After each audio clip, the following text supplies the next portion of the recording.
এর মায়ার নবীর উম্মতের দল আল্লাহর পয়গম্বর বলে এই হুতমা জাহান্নাম কেমন জাহান্নাম।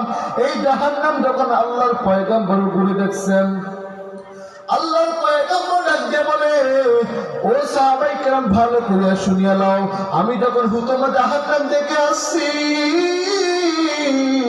কোন কোন বান্দাদেরকে এই জাহান্নামে নিয়ে আযাব দেয়, কোন কোন বান্দাদেরকে নিয়ে জাহান্নামের মধ্যে শাস্তি দেয়।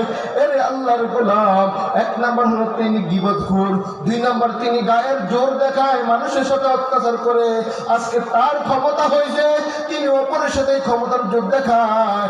আজকে তার টাকা পয়সা অভাব নাই, তিনি ব্যাংকে রাখে আর গণনা করে ওই টাকা ব্যাংকে রেখে পচায়। আর গরিব দুঃখী কি অবস্থায় আছে তিনি খোঁজ নেয় না।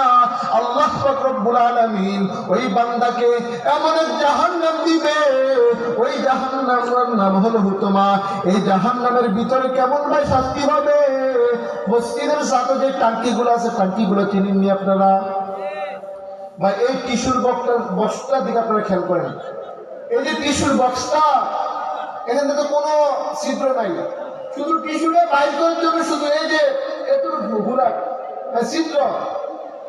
আল্লাহ পাক রব্বুল আলামিন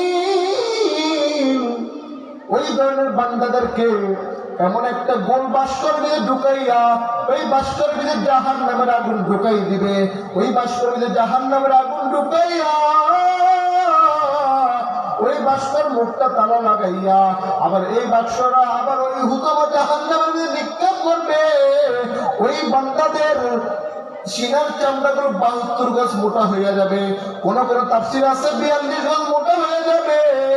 ওই বান্দাদের চামড়াগুলো যখন 42 গজ মোটা হয়ে যাবে, ওই বান্দার কাদের গোশত নিজে নিজে টানিয়ে টেনে চিরা চিরা খাইবে আর বলবে ইয়া আল্লাহ ইয়া আল্লাহ ইয়া আল্লাহ, আমাদেরকে জাহান্নাম থেকে বাঁচাই দেন আল্লাহ। এ প্রিয় ভাইরা আমার, এ মুরব্বী বাবারা আমার, আল্লাহ পাক রব্বুল আলামিনের প্রিয় পয়গম্বর বলছে যদি কোন বান্দা যদি জাহান্নাম থেকে বাঁচতে চায় ওই বান্দাদের এক নাম্বার হতে হবে গীবত মুক্ত হতে হবে।